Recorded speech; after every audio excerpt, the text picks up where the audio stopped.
munsi rero tukaba tugiye kuganira ku nsengero ibihumbi n'ibihumbi zimaze iminsi zifunzwe mu Rwanda. Bamwe bavuga 4,000, abandi bakavuga 5,000, ariko ni ibihumbi n'ibihumbi by'insengero zifunze. Imana ni umuhanga. Imana iratubwira ngo niba ushaka kumenya ibihe by'imperuka ugomba kujya kubishakira ku itangiriro. Niba ushaka kumenya ibiri mu byahishuwe ugomba kujya mu itangiriro, niho usanga ukuri kw'ibintu uko byagenze. Impamvu tubivuga ni iyihe? Mbere yuko tubyinjiramo, reka mbanze nguhe gihamya y'ibyo ngiye kuvuga. Nanditse rero igitabo kivuga kuri Kenya na Ukraine. Iki gitabo mwana nacyanditse mu mwaka wa 2010, kibaho gisohoka mu mwaka wa 2020. Ari ijwi rikomeje kumbwira ngo bishyire mu gitabo. Ibya Ukraine byarabaye, ibya Kenya murabona uko bimeze nabyo. Ibi ni ibintu nahawe ndabyandika, ariko ntabwo bishobora kungira umuhanuzi na rimwe, nta nubwo bishobora gutuma niyita umuhanuzi. Icyo ni icya mbere. Icya kabiri, nkaba naranditse n'ikindi gitabo ku Rwanda, uko ijuru ryagereje mu Rwanda mu mwaka wa 1994, jenoside yakorewe abatutsi uko byagenze kuva mu myaka ya 1800 kugeza bigeze kuri jenoside yakorewe abatutsi mu 1994.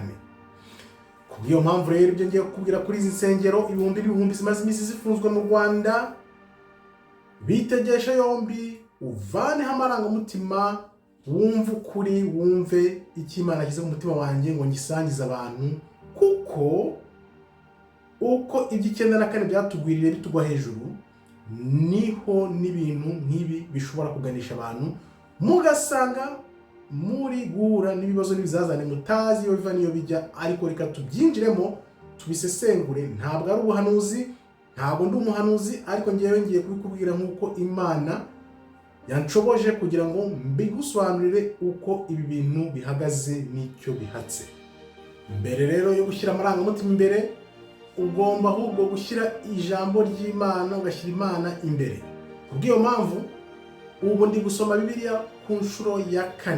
Byibuze nayisomye neza birangiye inshuro 2. Ubu nkaba ndi kuyisoma ku nshuro ya 3 ubwanjye, nkayisomana n'abandi ku nshuro ya 4. Urumva ko byanze bikunze ibyibanze muri Bibiliya byiyongera yuko nahawe agakiza, ari ijwi ry'Imana rinyihamagariye ubwaryo, rikama agakiza, rikanyiza. Nanone nkakubwira nti ibyo byose ntabwo bingira umuhanuzi, sinshobora kwita umuhanuzi, ariko ibyo ngiye kukubwira bitegeshe yombi, kuko nzi neza ko bishobora kuguhumura amaso.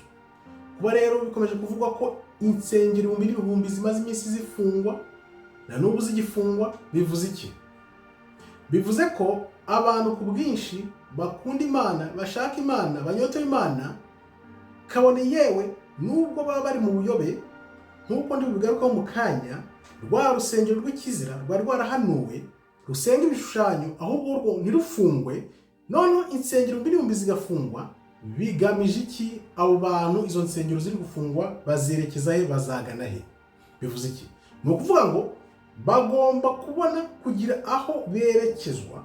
Byanze bikunze abo bantu basengeraga muri izo nsengero n'ibihumbi zifunzwe, hari ahandi hantu bazajya. Icyo ni ikibazo cya mbere ugomba kwibaza, bazajya he? Kubw'iyo mpamvu rero Imana umushobora byose iratubwira ngo urwo rusengero rw'ikizira rwahanuwe ruzayobya benshi.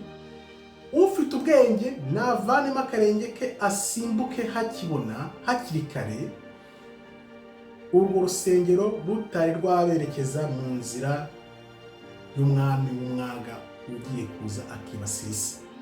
Iyo ibintu byose bigana, bikanze tubyinjiremo nkwereke ukuntu insengero ibihumbi n'ibihumbi gutyo zitapfa gufungwa hatari ikintu kibyihishe inyuma.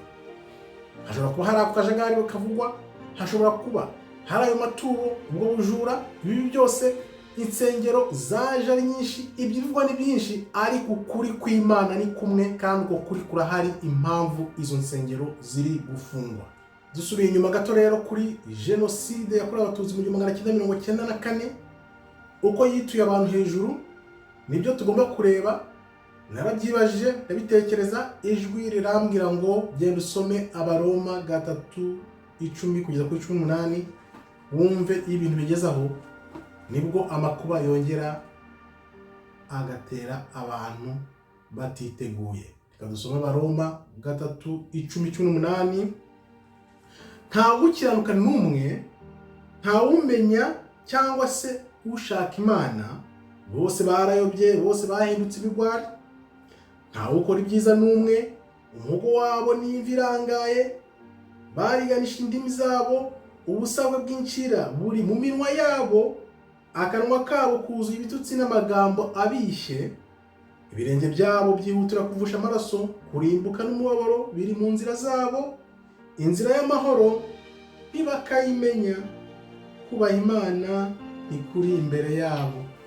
Ibyo ni byo bintu byatumye abantu birara mu bandi bakabarimbura. 9 n'iki gihe isi yose yuzuye ibintu byose dusomye, abantu bose nta n'umwe ushakisha Imana. Iyo ibintu bigeze aho ngaho byanze bikunze Imana irarekura, ubundi abantu bakamarana. Kubw'iyo mpamvu rero abantu bakaba bagenda barushaho kwiga amayeri aho kwiga ukuri. Kubera iki? Ni ukuvuga ngo imyaka turi kuganamo kuva kuri 2020 kugeza kuri 2025 ni imyaka 5, kuva kuri 2025 kugeza kuri 2030 n'indi myaka 5. Ibi rero biri kuba by'insengero, ngewe mbihuza n'ibimaze iminsi bikorerwa mu mikino olympique by'urukozasoni byaberaga mu Bufaransa i Paris. Ni ibintu bihuye, biri kumwe, bifite gahunda imwe, biri connected. Ibi bintu rero akaba ari umugambi muremure, umugambi mugari wa Satani wo gukura abantu ku Mana. Noneho igihe nikigera cyo kugira ngo abantu bashumurizwe Antikristo bizorohe. Niyo mpamvu izo nsengero nubwo abantu bari bahagaze wenda bazagera bagakizwa, kubambura izo nsengero ni ukuvuga ngo babure amajyo, babure noneho epfo na ruguru, noneho bose rwa rusengero rw'icyaduka, rwa rusengero ruzaza kobya abantu rwaje kera rutuma abantu basenga ibishushanyo, aba ari rwo ruzayobora ruganisha abantu kwa Antikristo. Ibimenyetso by'ibi bintu rero bizatangira kugaragara ubwo hazaba ari amatora yo muri Amerika. Nkunda kugira abantu amaso yanyu yose muyerekeze kuri Amerika, kuko nibwo umugambi wa Satani uzagaragara ukatangira kujya habona. Buriya biriya bintu byabereye mu mikino olympique mu Bufaransa barakwerekaga, barakubonjaga kugira ngo urebe aho ibintu bigana. Hari umuntu w'umuhanga wavuze ngo Imana iradukenera. Ku muntu utazi ijambo, utumva avuga n'ibyo, wakwibaza ngo Imana idukenera ite? Mube nk'ibi insengero zifungwa, bamwe bahitamo kwicecekera bakaruca bakarumira, abandi bakavugira mu matamatama, abandi ariko bakiyemeza bakavuga bati ibintu nk'ibi ntabwo umuntu yabiceceka ngo bihite bigende, kuko warabihawe ukabyerekwa, kuri wa munsi uzabibazwa uzasubiza iki? Kubw'iyo mpamvu rero akarengane kazabaho, ntawe uzagaca. Ariko kuri uyu munsi tugomba kumenya ko abakiranutsi, abantu baziyemera guhitamo Imana bakayikunda n'umutima wabo wose, n'ubwenge bwabo bwose, n'imbaraga zabo zose, ni ukwiyemeza kuzahura n'akarengane, kuko harimo na benshi bazahitamo Satani. Benshi bazahitamo Satani, biranditse, ni ibintu bizwi neza. Kubw'iyo mpamvu rero tuza hano kugira ngo tuvuge, kugira ngo byibuze hazemo n'uyu muntu umwe asobanukirwe n'ibiri kuba, kuko ntabwo gufunga insengero 4,000-5,000 bishobora kubyuka gutya gusa ngo bibeho. Ibintu bidashoboka. Ariko nk'umuntu wagira ubuntu, nkaba ntinze muri kuri, nkabanzaho ibintu byatangiriye byose biza tubireba 2019-2020 bikaba biriya bintu byose.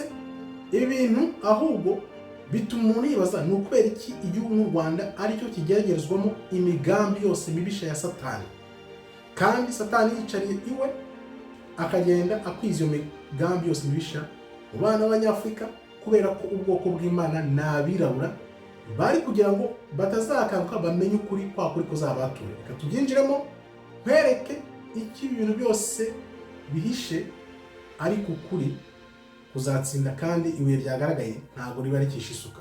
Ikintu rero kizatangaza abantu benshi cyane ni uko hagiye kugaragara ubwoko bw'Imana nyabwo, abirabura buzagaragara, bujye ku mugaragaro, abantu bose batangara. Ibi bintu rero bikaba biri gutegura amakuba azabaho mu minsi izaza, ubwoko bw'Imana bumara kumenyekana, kuba hafungwa insengero ntabwo ari cyo kibazo, ahubwo amagambo yabikurikira no kwangisha abantu Imana no kwifata ukundi, ibyo bintu nibyo bibi. Naho ubundi gufunga insengero, umuntu ashobora gushaka Imana kubwe, agakunda Imana n'umutima we wose n'ubwenge bwose n'imbaraga zose, ariko ikibi ni abantu benshi bagenda bavuga hirya no hino, babivuga ukundi, babikurikiza amagambo ubona adahuye n'ijambo ry'Imana. Ni ukuvuga ngo iyo ukoze Imana mu jisho,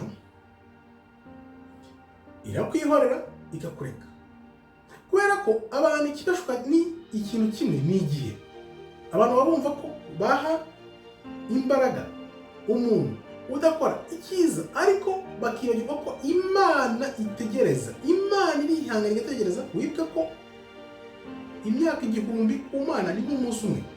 Imana irakureka ikakureka, ariko warasomye neza ijambo ry'Imana ukaryumva, cyane cyane ugasoma mu Bami uko byagenze. Hazaga Abami bakoraga ibinyuranye n'ibyo Imana yababwiraga, uko bavagaho turabizi.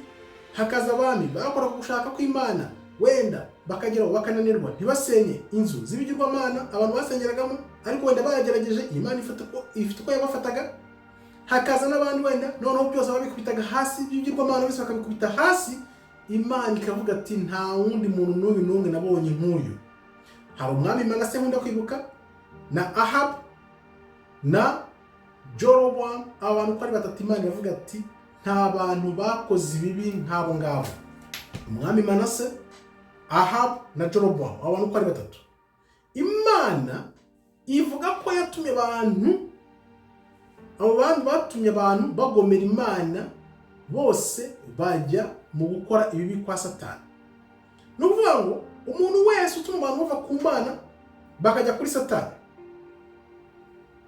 igahunda n'ibintu Imana izamukorera ni nk'ibyo yakoreye Ahab, Manase cyangwa se Jeroboam n'abandi bami bagiye batatira Imana benshi. Uko yabarangizaga ni ibintu biri muri Bibiliya byanditse.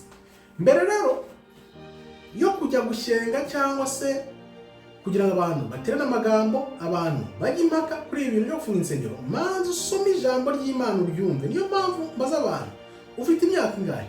20, 30, 40, 60, 70, 80, yewe se n'ijana. Ese wegeze usoma ijambo ry'Imana ngo wumve ibirimo? Niba utari usomye rero, jya uceceka, utega amatwi abantu bakunyuriremo, bagucira ku mayange uko ibintu byagiye bigenda, kuko hato benshi bazabigwamo batanabizi, kandi umujinya w'Imana uraje si kera. Hari n'abandi bantu benshi rero badatinya guhuza ibyo gufunga izi nsengero n'ibihumbi n'ubuhanuzi bw'amagayane. Ubuhanuzi bw'amagayane narabusomye, musoma mfite imyaka 15 mbere gato ya Jenoside n'92 93. Narabonye se ko ngiye ntari umuhanuzi, ndeka ibyo bahanuye bikaba uko babivuze cyangwa se bikagenda ukundi, ariko ngiye ntabwo ngira mu buhanuzi bw'amagayane uyu munsi kuko ntari umuhanuzi. Icyo nakwibaza gusa ni iki, ahubwo ni gute gahunda z'imyaka 5 kuva 2025 kugera 2030, dufatiye kuri manda mu Rwanda yari imyaka 7 barayigabanya bayigira 5. Ntabwo ari ibintu ntekereza ko byavuye mu banyarwanda ubwabo, ahubwo kubera ko iyi manda ya 2025 kuva 2025 kugeza mu 2030 ari ya myaka 5, bizahita bihura na gahunda ya Satani yo muri 2030. Aho ngaho ushyiramo ikibazo, ni ukubera kibihura, ni ukubera kibihuzwa. Noneho biriya bintu bibereye Paris bikaba biri kuba byarabaye muri iriya mikino ya Olympique, noneho mu Rwanda hakaba hari gufungwa insengero ibihumbi n'ibihumbi. Bihurira he? Aho hano nushobora gusesengura ukareba ukavuga uti kuki u Rwanda muri minsi ya vuba, nikina nibagiye kuvuga, nta gihugu na kimwe nari narigeze numva abaturage barenga 4 miliyoni bose bafashe nzira basohoka mu gihugu bajya mu kindi gihugu. Bakoze Jenoside bahunga 94, bose bakinjira muri Zaire, muri Congo.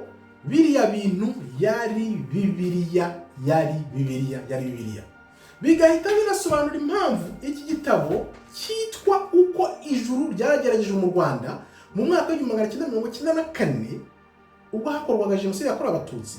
Ni ukuvuga ngo ririya ni ijuru ryageragejwe mu Rwanda, ubundi ubwoko cyangwa abaturage bavaga mu gihugu runaka ari ibihumbi n'ibihumbi cyangwa miliyoni n'amiliyoni mu gihe cya kera cy'abami. Ubundi byongeye kubaho muri Syria, impunzi zo muri Syria zihunga na zira za Ukraine, ni ibyaje ubundi n'ibishyashya. Wibuke ko Ukraine nayikubwiyeho ko nayanditseho nayo na Kenya. Noneho tugasubiza amaso inyuma ku Rwanda muri 94 abantu bose basohoka mu gihugu bageze kuri miliyoni 4.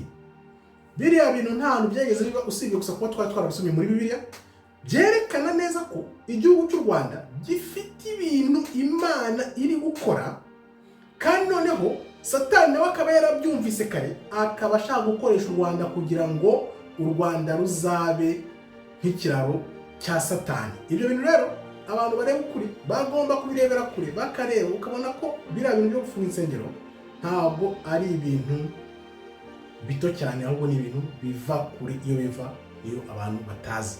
Iyi rero akaba ari nk'inama ngira abanyarwanda, kuko abanyarwanda ntabwo tugomba kuba ikiraro cya Satani. Zungu tugomba kubabwira tuti mugume iwanyu mukoreshe abandi mukoresha, twebwe ntabwo turi ikiraro cya Satani. Impamvu ni iyi: dusubiye ku baturage bahunze u Rwanda 94 bakinjira muri Kongo, muri Zaire, ni ukuvuga ngo iriya zone turquoise yakozwe yari umupango mugari wa Satani w'ibihe birebire. Urebe imyaka bafata yo kugira ngo babambutse, barabambukije, noneho nyuma bazagaruke bakora ibyo bakoze. Urabona uko byagenze. Ni ukuvuga aba bantu ibintu byabo byose biba biri ku mibare. Noneho rero uyu munsi urabona nko mu irahira rya perezida nta muzungu ugaragara wo mu bihugu by'amatsi bihugu wahagaragaye. Kubera iki? Kubera iki nta muntu wahagaragaye? Nuko byanze bikunze ku muntu utekereza ureba kure, bafite gahunda n'imigambi mibisha bari gupanga ku buryo ibyo babwira abanyarwanda cyangwa se ubutegetsi bw'u Rwanda nyuma y'inyegamo, ibyo ntabwo mbizi, ariko byanze bikunze hari message zo zitambuka ku muntu warebye nk'ibiganiro ba Bill Richardson bajyaga kubwira Mobutu bamubwira ngo aveho akanga. Icyo kiganiro kiri ku YouTube, wagishaka kibona ahantu hose. Ni ukuvuga ngo ibyo biganiro baba barabikoze, noneho babona udakozwa gahunda zabo nibwo bashaka kukuvanaho. Bivuze iki rero? Ku ruhande rwa diplomasi, ibyo bihugu by'amatsi bihugu Amerika, Ubufaransa n'ibindi bihugu ntabwo baboneka mu irahira ry'umuperezida. Bavuga ko wenda yihaye amajwi menshi. Ibyo bintu niko baguca intege, noneho ntibaboneke mu irahira, ahubwo noneho bagatuma Roma arikora. Ari nayo mpamvu bahaye u Rwanda umukaridinari, kugira ngo noneho za mvu za politike niba batazikoreyemo bakorere mu idini Katolika. Niyo mpamvu rero nibyo biri kuba, kandi ari amategeko yo gufunga insengero mu Rwanda. Nabivuga ntashidikanya neza ko yavuye i Roma. Niho yavuye. Icyo bigamije ni ugufata abantu bose bakabashyira mu gatebo kamwe, noneho barangiza bakazabashumurira nde Antikristo. Ari umugambi muremure, ariyo mpamvu bita bihura n'iyi manda y'imyaka 5, kugira ngo nyuma y'imyaka 5 niba hazaza ubuyobozi bw'isi yose, ubuyobozi bumwe, ya manda izaba irangiye, noneho ku buryo ibibazo by'abanyarwanda n'ibindi bihugu byinshi byo mu mahanga byose bizajya mu gatebo kamwe, noneho Antikristo agahita afata ubuyobozi, ariko azafata ubuyobozi. Mu bihe by'imperuka rero tukaba twavuga tuti ni gute jenoside yakorewe abatutsi mu 1994 ihuzwa n'akarengane n'ihohoterwa rizakorerwa ubwoko bw'Imana nibumara kumenyekana. Ariyo mpamvu tukora kuri cya gitabo uko ijuru ryageragejwe mu Rwanda. Biriya bintu byo mu Rwanda by'94 bihura neza n'imperuka, nuko ubwoko bw'Imana buzicwa bumaze kumenyekana. Muri 94 insengero zarasuzuguwe, zicirwamo abantu ibihumbi n'ibihumbi. N'uyu munsi 2024 birasubiriye, insengero ziri gufungwa. Ni ukuvuga ngo ni handi ndavuze ngo abantu biga amayeri ntibivuga ukuri, bituma ya mateka yisubiramo. Ubundi amateka abaho ntaho ajya, amateka ahoraho, ahubwo abantu ntibiga. Noneho kuko kundi kutiga bigatuma ya mateka yisubiramo, akaba ariho ya mvugo yavuye ngo amateka yisubiramo. abantu biga amayeri ariko ntibiga ukuri. Uramutse wize ukuri wamenya ijambo ry'Imana, ukamenya icyo Imana ikubwira, kugira ngo ujye mu bantu b'intungane aho kujya mu bantu benshi bazajya mu irimbukiro. Abazabona inzira y'Imana n'imbarwa, nubwo Imana itubwira mu Baroma 3:10-18 ko nta n'uyu n'umwe ushaka Imana, ukunda Imana, nta n'uyu n'umwe. Ni ukuvuga ngo n'ubu nanone ibigeragezo nibiza, abantu bazamarana, ahubwo nanone babona ibintu bibitu hejuru batazi iyo biva niyo bijya, birirwa bashimagiza bavuga bati ibintu ni sawa, ariko nibijya gutya bikitura ku bantu, nibwo abantu bazashyira ubwenge kugira bakavuga ati ibintu ni biki bibaye. Urabona rero ko ibivugwa ni byinshi kuri izi nsengero ziri gufungwa. Hashize imyaka 30 jenoside yakorewe abatutsi ibaye, ibyabaye uko byari bimeze mbere yuko Abaroma 3:10-18 biba, n'ubu ngubu abantu barongeye bibagirwa Imana, ahubwo ubu ngubu noneho byahumiye ku murari.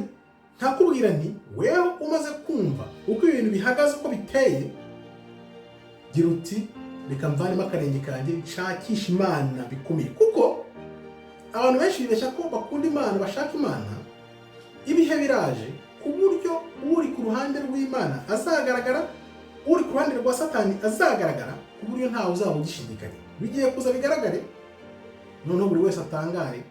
Njye nkakubwira nti amaso yose yahanga Amerika, ibigiye kubayo, uko bizagenda, n'umugambi wa Satani bafite muremure w'insengero hirya no hino, uko bari guhuza ibintu.